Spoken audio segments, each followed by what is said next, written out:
nta mafaranga ngira habe ni nyina habe ni nyina Soko kubesha pe waribye ko umuntu usigaye ufite borano ku mazi sinarimo kweza basundi square betoshe ngakubita ijisho hasi cyo kuza nibo ndi hano nago nabikobwe noneho ni ibyakera ibi ni ibyakera muri Gatarama muri Gasendare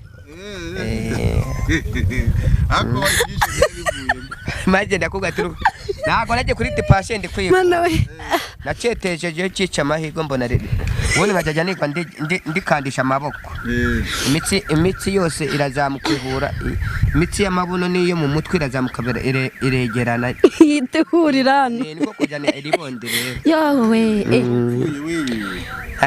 ariko reka nkubwire hari ukuntu ugenda bagahita bagukorera ka sajari z'icyari cyo sajage nyine sajage baguharuza ugwembe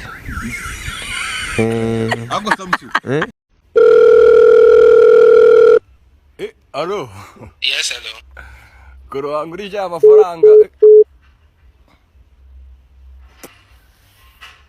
Aha. Bundi bakurukana iki? Ndamutse nsanze ari uburofu. Ngukoma imbere y'indeta. Nyumvira Mary ndake. Wakinwe bamfasha ndi gukora bwombo muri toilette bahita bakunduma wajure ku buzompara. None se bwombo none watangiye kwitanga sinene narakubwiye ko uzagitanga usohotse. Ariko Mary naho ujye unyumvira bari mu biki gihe. Ariko animateur naho zikwansabye kuri bwombo. Ubwo niba ari ibyo ndice tungo man. Mary ndake. Wallahi yansabye kuri happiness ntamwimye ahita nyohereza wudu mitanza kukureba kujya twikaraga hano ubusikuru. Nanjye ndakazishana gure yakwirukana ngo bevemo. Buri azanye ibintu bye ndahita mukoma ifi ni kurya.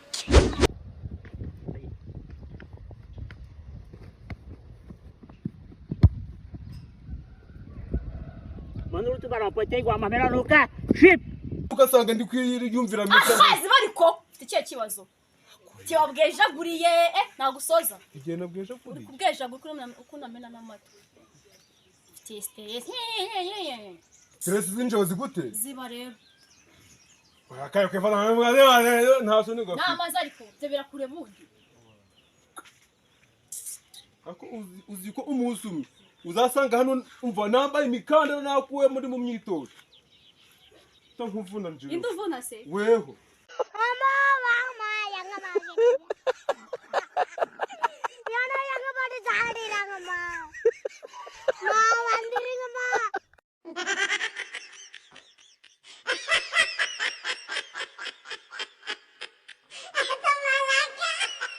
Mande mubitaho imiyenzi ariko jo nagiye manuka guke umuyenzi wose umariramo munuzi mitegera mbwa ati wa mugore we nimba namashere kufite urago nkandiramo ndarangati kare urumwana wanje se urumwana wanje wakati babarira ndebera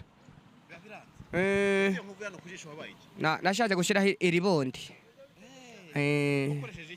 nakoresheje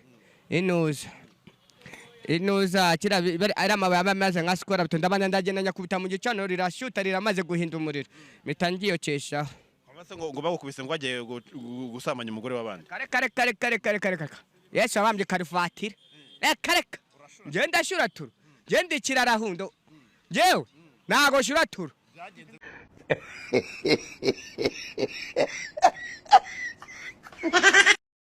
Fite nyira maribondi wanje iwanje kwicundi nago shuratu ngende ikirarahundo kare urajya umwugusibirande warambonye wowe waraba ko shuratura wowe buravuga se wabibonye kuri fashivu twarambonye urajya umwugusibirande kare nago shuratura ariko uragira ngo waraje mishake firate wanje usange mbangigije gikakarubanda ndakishaje kare Yewe amazina y'ababyeyi nitwa Nziza Kefa. Nziza Kefa. Kefa. Nanga Kefa.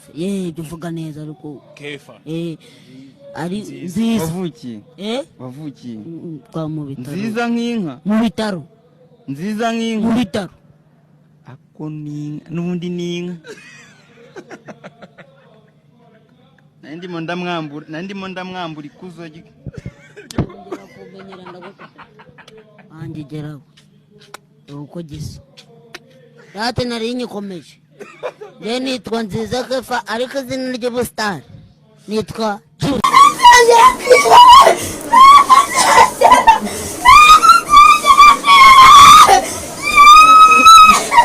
aho suku birera se yarankiza ibyo buni hano hepfo ni mituye y'iyi yarankiza hano arambwira ngo ndebera hano gatoya ngarasha gihara mu rugo none rero n'umukobwa dodo basanga buri hari umugabo yajyana cyo guhaha yajyana sana